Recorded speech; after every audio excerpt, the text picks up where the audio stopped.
A 25-year-old man sought Reich's help because of a few minor symptoms and disturbances at work. Reich's first impression was that the man struggled to establish a genuine connection. He spoke in a cold manner, his voice soft and subtly ironic. Although he appeared self-confident, there was a sense that this demeanor required considerable effort to maintain. The beginning of the analysis was marked by intense emotions and enactments. The client cried when discussing his mother's death and swore when talking about typical child-rearing practices. He shared only vague information about his past, saying that his parents had a very unhappy marriage and that his mother had been extremely strict with him. Reich's impression was that the crying, swearing, and other emotional displays were insincere, even unnatural. Despite these performances, the client repeatedly insisted that things weren't all that bad, and smiled at everything he said.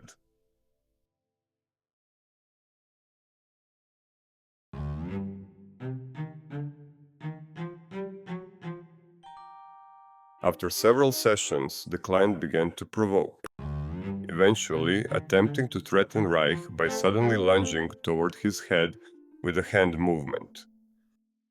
Reich instinctively pulled back and calmly told him that analysis required verbal expression only, not physical actions. He interpreted the gesture superficially as mere provocation, recognizing it wasn't yet the right time to explore it more deeply. The client simply smiled to himself and withdrew further. What followed was a period of silence. The client stopped engaging in any meaningful way. Only his stereotyped smile remained throughout the sessions. When Reich pointed out the resistive nature of this behavior, the client smiled again and mockingly repeated the word resistance several times in a clearly ironic tone.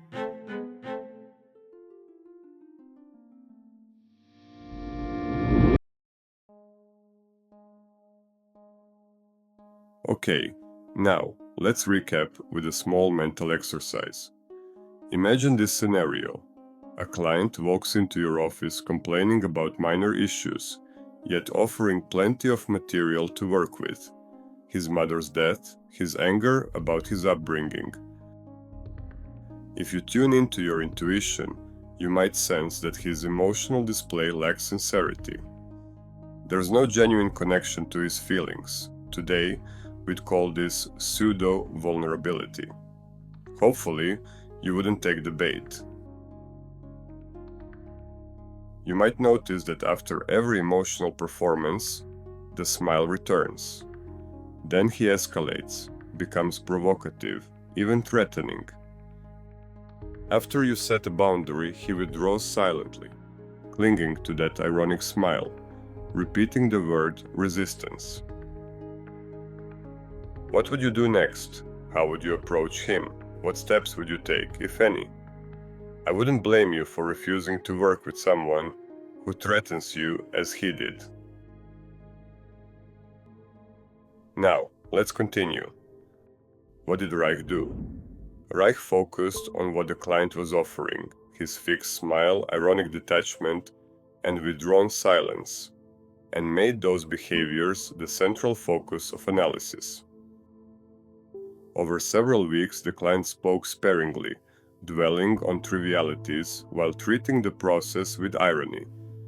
He openly dismissed Reich's insights, insisting he couldn't believe a word of what was said. Gradually, Reich recognized the smile and ironic attitude as armor, a shield against genuine engagement. Despite consistently interpreting these defenses, session after session, his interpretations produced no change. Then the client reported a simple dream, a brick pillar being disassembled into individual bricks by a machine. He offered no associations, but mocked psychoanalytic theory, saying, "It must be the castration complex," followed by his trademark ironic smile. Rather than interpreting the dream as a sign of crumbling defenses, Reich focused on how the client dismissed the dream itself, using that same irony. This evasion became the analytic target. Suddenly, the client recalled a childhood memory.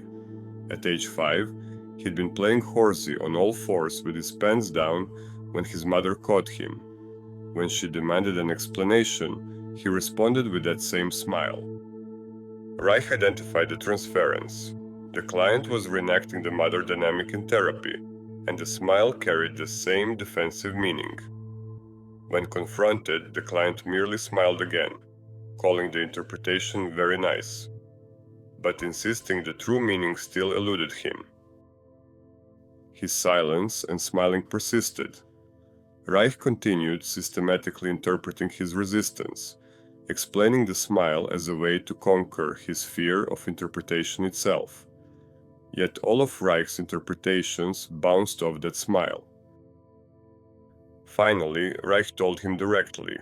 The smile was how he blocked the influence of others, and how he had probably done so all his life. The client admitted unintentionally that this was indeed the only way he could hold his own in the world. Next session, the client came in with new insights, delivered ironically, mocking psychoanalysis again. This time, Reich refused to engage. He said he would not dwell on their meaning, knowing the client would nullify every association with that same defensiveness and smile. After all, it wasn't just a smile. It was mockery.